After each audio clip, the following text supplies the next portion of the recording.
Meskipun ada banyak CCTV di berbagai tempat yang merekam gerak-gerik Michaela Bali, sampai hari ini 4 tahun kemudian Michaela masih belum ditemukan.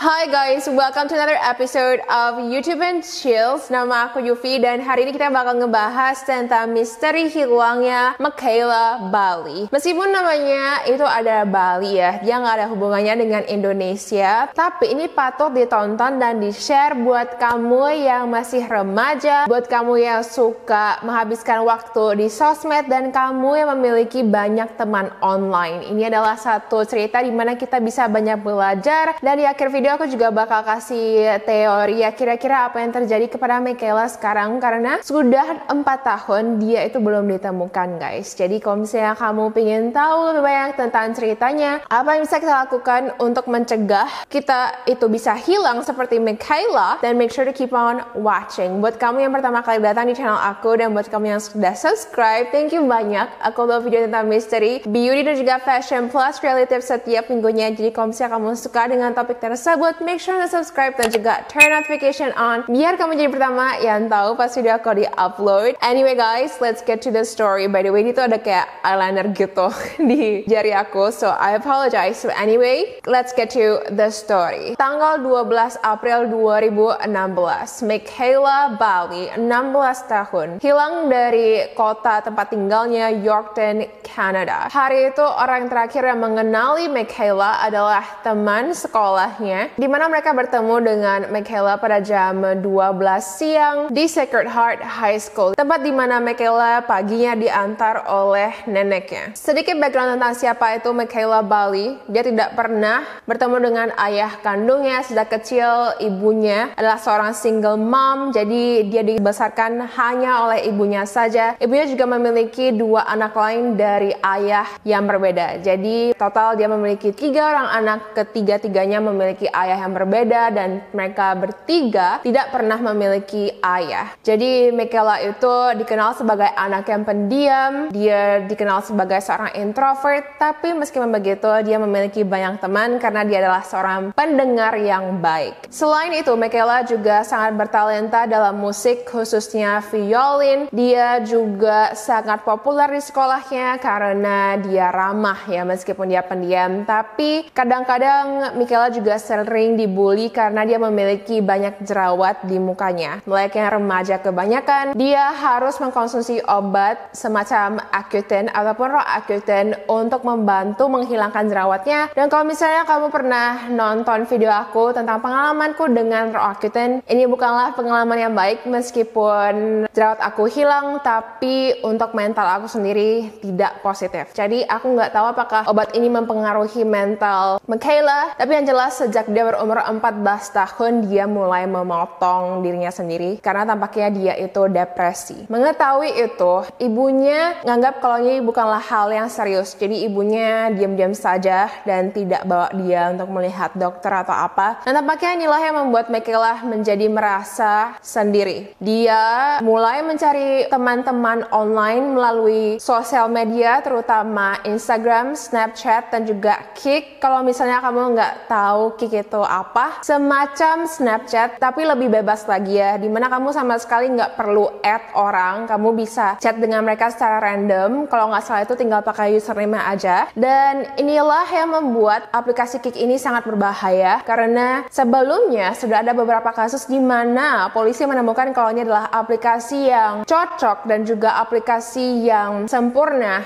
untuk predator, di mana biasanya orang-orang berusia yang sudah sangat dewasa ya, misalnya laki-laki yang sudah berusia 40 tahun, 50 tahun, mereka bertemu dengan remaja di bawah umur untuk flirting dan lalu menunjukkan foto-foto dewasa dan juga mulai mengancam mereka. Pokoknya banyak sekali kasus-kasus di mana anak remaja di bawah umur yang biasanya itu kesepian dan tidak memiliki banyak teman, mereka akan beralih ke Kik, dan karena mereka merasa kalau orang-orang di Kik itu lebih mengetahui mereka ya, mereka pun menjadi menjadi korban dari orang-orang yang tidak baik tersebut. Anyway, sama seperti Michaela, dia juga menginstall aplikasi Kik ya, dan dia mulai ngechat sama orang-orang random. Dan di tahun 2016, pada saat itu Michaela sedang single. Dia memiliki seorang teman yang bernama Shelby, dan dia juga memiliki seorang teman wanita yang bernama Amy, di mana Michaela suka curhat dengan Amy, dan pada saat itu dia bilang kalau saya sedang ngomong loh sama 4 laki-laki. Jadi tampaknya inilah hal yang sering dilakukan oleh Michaela, di mana dia bakal bertemu dengan teman-teman online yang dia tidak pernah bertemu face to face, tapi mungkin dia merasa kalau dia connect dengan mereka, jadi dia selalu chat dengan mereka. Nah, so far kita melihat kalau Michaela adalah anak yang baik-baik ya. Dia tuh sama sekali nggak minum, dia juga nggak pakai obat-obatan, jadi beneran dia tuh adalah anak yang rajin. Prestasinya juga di sekolah cukup bagus, dan sebentar lagi dia bakal konser violin. Jadi dia tuh sangat sering pergi ke les violinnya setelah dia pulang dari sekolah. Jadi tanggal 12 April ini juga adalah hari yang biasa gitu loh seharusnya. Tapi beberapa hari sebelumnya si Michaela ini udah bilang kepada Amy kalau aku pengen banget deh pindah ke Regina, aku pengen banget deh pindah ke Edmonton. Ini adalah 2 kota yang dekat dengan Yorkton ya, karena aku lihat dari search di Google kayak forum-forum gitu, aku lihat kalau ternyata Yorkton itu bukanlah sebuah kota yang hidup gitu loh, dan Edmonton dan juga Regina ataupun Regina adalah 2 kota yang lebih hidup. Dan tampaknya ini adalah 2 kota di mana salah satu dari teman online Michaela tinggal. Jadi setelah Amy dengar seperti itu ya dia diam aja, dia oke-oke aja kan ya. Wajar dong anak umur 16 tahun bilang kalau aku pengen pindah sini, aku pengen pindah sana. Dan pada tanggal 11 April 2016, Michaela sempat telepon ke banknya, namanya tuh TD Bank, dimana dia tanya, aku tuh punya saldo berapa banyak. Orang banknya juga bilang kalau kamu punya uang sebanyak ini, dan tampaknya itu bukanlah jumlah uang yang banyak ya. Tapi akhirnya si Michaela bilang pada bank kalau kamu tolong dong transfer $25 ke akun ini. Nah, anehnya, meskipun polisi tahu tentang informasi di mana Michaela mentransfer uang itu, polisi tidak kasih tahu ke publik. Jadi kita nggak tahu si Michaela itu transfer ke akun bank milik siapa. Anyway, karena aku bakal ngebahas tentang kronologi tanggal 12 April 2016. Jadi seperti biasanya, pada tanggal 12 April, Michaela pergi ke Sacred Heart High School di pagi hari, di mana seharusnya dia mulai sekolah, tapi tampaknya dia sudah sampai di sana, tapi dia tidak sekolah. Pada jam 8:24 pagi, Michaela keluar dari sekolahnya, dan pada jam 8:51 pagi, dia pergi ke TD Bank, di mana dia mengambil uang sebesar $55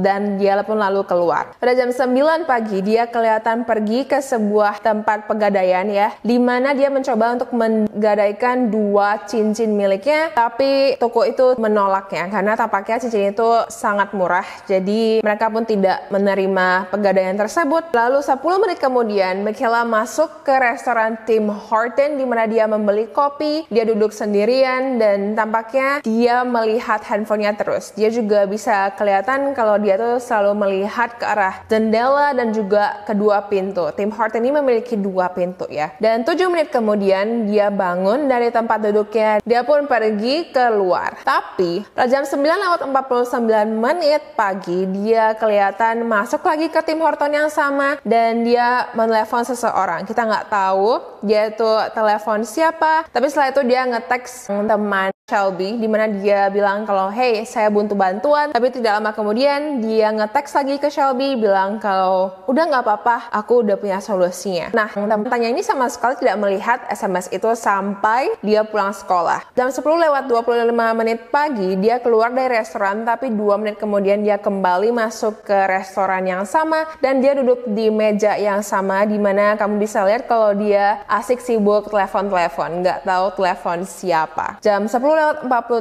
pagi, Michaela bangun dari tempat duduknya dan dia duduk di depan tempat duduk ada seorang ibu-ibu yang sudah berumur ya, di mana si Michaela ngajak ngobrol ke ibunya dan dia minta tolong untuk mau pesan hotel di Regina, di mana pastinya dong ibu-ibu itu yang nggak kenal sama Michaela dan kelihatan kalau Michaela itu masih muda, dia pun menolak. 1 menit kemudian Michaela pun meninggalkan restoran Tim Horton. Lalu dari CCTV di jalanan dia kelihatan kalau dia berjalan dari Broadway Street, lalu dia kembali ke sekolahnya yaitu Sacred Heart High School pada jam 11:59 pagi di mana dia ngobrol dengan kedua temannya dan dia bilang kalau saya bakal pergi ke Regina untuk liburan. Oke, pada jam 12:02 siang, Michaela meninggalkan sekolahnya dan dia pun berjalan ke stasiun bus yang dinamakan Yorkton Bus Depot, di mana dia bertanya tentang harga tiket Regina dan kira-kira kapan gitu loh schedule selanjutnya. Di mana pada saat dia diberitahu dia tidak membeli tiket, tapi yang dilakukannya adalah dia malah pergi ke restoran di dalam stasiun bus tersebut di mana dia makan, dan terakhir kali dia dilihat adalah pada jam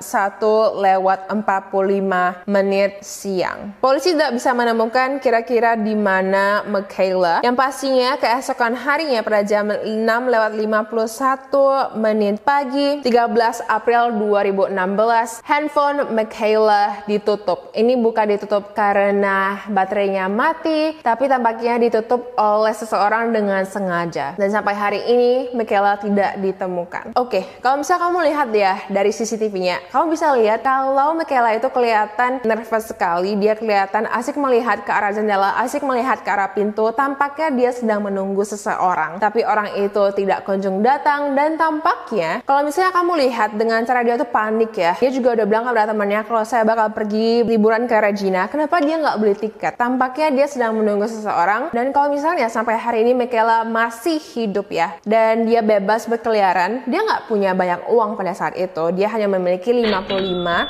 US dollar dan di rumah ibunya. Jadi basically itu ada uang darurat di mana uang tersebut ditaruh dalam kotak di tempat tidur ibunya. Michaela tahu tentang uang itu, tapi Michaela sama sekali nggak ambil uang itu. Kalau misalnya memang dia ingin kabur ya, pasti dia ambil uang itu dong dan dia kabur, tapi dia sama sekali nggak ambil uang itu. Selain itu makeupnya juga tidak hilang sama sekali. Kalau misalnya kamu adalah seseorang yang sangat self-conscious dan juga insecure tentang jerawat kamu, layaknya aku ya, aku tuh tidak bisa pergi berlibur tanpa ambil at least concealer ataupun eyeliner, karena menurut aku ini adalah dua essential yang penting banget. Dan concealer si Michaela itu sama sekali tidak hilang gitu loh. Kelihatan sekali kalau tampaknya Michaela itu akan kembali lagi ke rumahnya, karena kan dia cuma bilang kepada temannya kalau aku tuh bakal pergi liburan ke Regina. Oke, selain itu hal janggal yang dilakukan oleh Michaela pada hari itu adalah Michaela menggunakan tas ransel. Menurut pernyataan Amy, Michaela itu nggak suka pakai ransel. Dia tuh selalu pakai tas lempang kecil gitu. Tapi khusus hari itu, tampaknya karena memang dia tuh sudah berencana untuk pergi liburan, makanya dia pakai tas ransel dan dia pun pastinya mengisi baju-bajunya ya seala kadarnya. Kelihatan kalau misalnya dia itu ingin pergi berlibur maksimal 5 hari mungkin. Karena kalau misalnya dia memang beneran ingin kabur ya, kenapa dia tidak packing lebih banyak?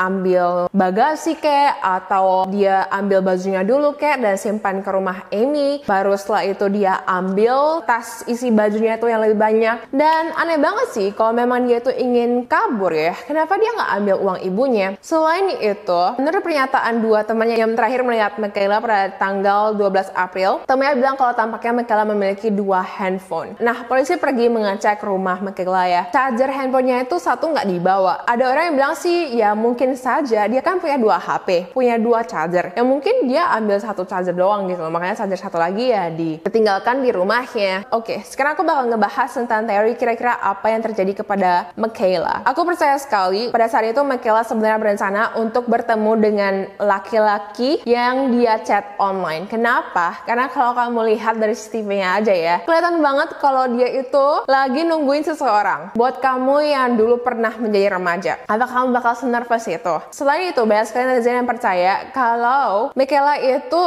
sudah dirayu oleh predator online. Jadi mungkin saja Michaela bertemu dengan seorang laki-laki dari either Regina ataupun Edmonton. Makanya dia asik bilang kepada temannya kalau aku pengen pindah ke sana, aku pengen liburan ke sana. Dan mungkin saja laki-laki itu tidak memberikan informasi yang akurat tentang dirinya. Misalnya dia bilang kalau saya berumur 17 tahun, ini adalah foto saya. Ya pastinya Michaela itu kalau misalnya dia melihat ya foto laki-laki itu dan ternyata ganteng kek, atau laki-laki itu sangat mengerti Michaela gitu ya, pastinya dia bisa merayu Michaela. Karena Michaela itu meskipun dia memiliki banyak teman, dia itu dibully sama teman-temannya. Dan dia juga tampaknya tuh kesepian karena dia memiliki banyak sekali akun Instagram, di mana di salah satu akunnya itu dia bilang kalau saya mencari teman online tapi bukan orang yang menjijikan ya. Dia bilang seperti itu. Kelihatan sekali kalau tampaknya si Michaela ini sangat menginginkan teman ya yang bisa diajak ngobrol, dan aku yakin sekali kalau dia bertemu dengan seorang laki-laki. Laki-laki ini yang mengatur-ngatur dia, yang bilang kalau oke, kamu ke Tim Horton, kamu tungguin aku. Oke, kamu tungguin instruksi aku ya. Oke, kamu tanya tuh ada orang yang deket kamu, apakah mereka bisa booking hotel buat kamu. Karena kan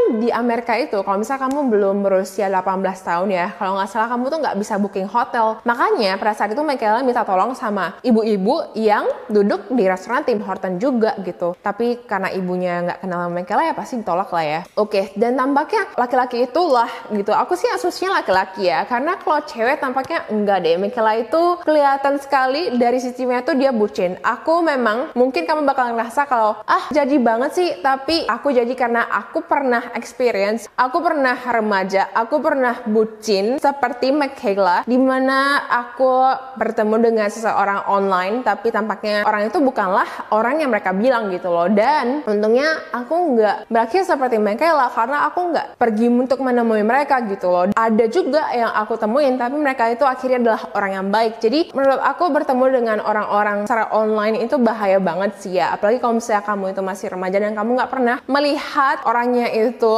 secara FaceTime. Aku saranin banget buat kamu kalau misalnya kamu masih remaja atau kamu itu sangsi dengan orang tersebut atau kamu punya firasat yang nggak enak, either kamu jangan ketemu sama sekali, ataupun kalau misalnya kamu ketemu, bawa teman kamu. Dan kalau misalnya mereka ingin ketemu, suruh mereka yang datang ke tempat kamu dan bertemulah di tempat yang publik, karena kamu nggak tahu kan mereka itu siapa. Mungkin aja mereka itu bilang kalau saya berumur 20 tahun, ternyata yang datang itu 40 tahun yang ingin melakukan tindakan jahat kepada kamu. Karena tampaknya aku sendiri nggak yakin kalau Michaela itu berhasil kabur ke kota-kota lain, karena sampai hari ini tidak ada orang yang bilang kalau mereka pernah menemukan Michaela gitu loh, atau pernah melihat Michaela. Ada satu laki-laki yang bilang kalau dia pernah bertemu dengan Michaela, tapi nggak ada bukti CCTV, nggak ada rekaman apa-apa. Tampaknya 4 tahun sudah berlalu, tidak ada aktivitas di sosmed Michaela, tidak ada aktivitas di bank Michaela, menunjukkan banget kalau either dia itu sekarang mungkin saja sudah meninggal, atau mungkin saja dia adalah korban atau dia ada diikat di basement rumah seseorang. Kita nggak tahu, tapi aku nggak punya firasat positif sih tentang apa yang terjadi dengan keadaan Michaela. Jadi menurut aku ini adalah satu cerita yang patut kita pelajari ya. Apalagi kalau misalnya kamu punya saudara yang masih remaja ya, share dan juga kasih tahu mereka. Make sure untuk selalu ingetin mereka kalau misalnya kamu kenal dengan teman online, itu nggak apa-apa. Yang penting harus hati-hati aja. Jangan bucin dengan orang yang kamu temuin online sebelum kamu ketemu dengan mereka face to face, karena lagi-lagi kamu nggak tahu mereka itu siapa, intensi mereka itu apa. Dan ada juga ya hal yang aku bisa pelajari dari Michaela Bali ini ya, meskipun dia melihat kalau aku tuh nggak punya ayah, aku tuh punya ibu aja, aku itu sering dibully, tapi kalau misalnya kamu juga berada di posisinya, dia itu banyak sekali loh hal-hal yang bisa dia syukurin, seperti dia punya ibu yang rajin, yang make sure untuk bekerja keras agar dia bisa kursus violin, agar dia bisa pergi ke sekolah, dan dia memiliki 2 handphone. Selain itu, Michaela juga memiliki teman-teman yang memiliki impresi baik tentang Michaela, yang ngerasa kalau Michaela adalah orang yang baik, dan dia juga sangat bertalenta gitu loh dalam musik. Buktinya dia bisa ikutan konser violin, berarti kan dia pasti punya talenta dalam itu gitu. Dan kalau misalnya kita ya sebagai manusia, aku tahu pasti susah banget ya di tahun 2020 ini untuk selalu bisa bersyukur dengan hal-hal kecil. Tapi kalau misalnya kamu lihat lagi ya, the grass is not always greener on the other side. Kadang iya, tapi most of the time itu enggak. Kalau misalnya kamu duduk diam sekarang dan kamu lihat di sekitar, banyak sekali hal-hal yang bisa kamu syukurin kebanding seperti Michaela gitu loh. Dia yang kayak, oh my god, aku tuh kenal seseorang yang ngertiin aku banget, yang tampaknya dia adalah orang yang baik. Aku tuh pingin sekali bertemu dengan dia dan tinggal dengan dia, atau pindah dengan dia, atau berlibur dengan dia. Dan ujung-ujungnya apa? Hilang guys, dia tuh hilang udah 4 tahun. Untuk apa? Menurut aku sih nggak worth it sekali gitu. Jadi ya, I guess moral dari cerita Michaela Bali ini adalah kita harus selalu berusaha untuk bersyukur. Sekecil apapun pastilah ada baiknya. Kalau misalnya kamu udah bisa nonton video ini, kamu punya makanan yang cukup, kamu punya tempat tinggal, itu